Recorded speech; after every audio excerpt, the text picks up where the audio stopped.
ఒక సంఖ్య నుండి 725ను తీసివేస్తే 400 వస్తుంది. అదే సంఖ్య నుండి 350ను తీసివేస్తే వచ్చు సంఖ్య ఎంత? అదేం చెప్తుంది మనకి? ఒక క్వశ్చన్ అనేది ఇవ్వడం జరిగింది. అందులో మనకి ఒక సంఖ్య నుంచి 725ని తీసివేస్తే 400 వస్తుంది. మరి 725ని తీసివేయాలంటే ఆ సంఖ్య ఏంటో మనకు తెలియాలి. ఇక్కడ ఆ సంఖ్య ఏంటో మనకు తెలియదు. కాబట్టి నేను ఒక సంఖ్యని ఏమనుకుంటాను? ఎక్స్ అనుకుంటున్నాను. ఒక సంఖ్య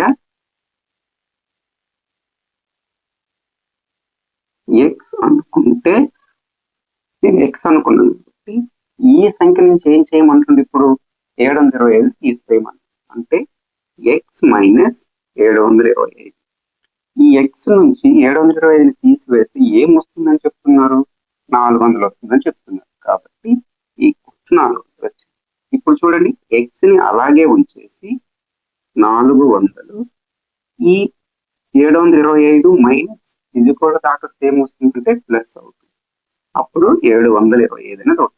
చూడండి, ఎక్స్ ఈక్వల్స్ టు 400 ప్లస్ 725 వచ్చింది.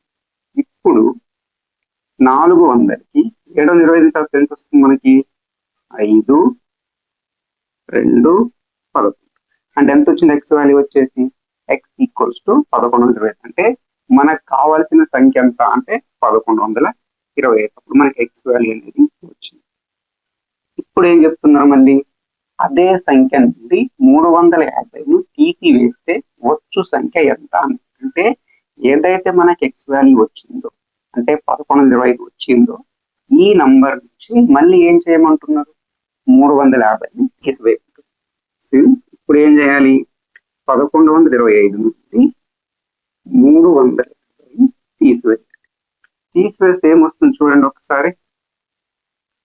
తీసివేస్తే ఎంత వచ్చింది? 775 అనేది వచ్చింది. ఇప్పుడు చూడండి, ఇప్పుడు మనకి కావలసిన సంఖ్య ఎంత అంటే వచ్చే సంఖ్య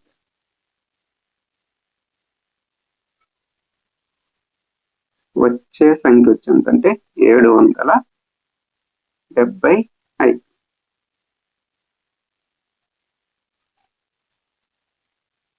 ఓకే, నెక్స్ట్ మళ్ళీ ఇలాంటి ఒక మంచి ప్రాబ్లం తోటి మళ్ళీ కలుద్దాం.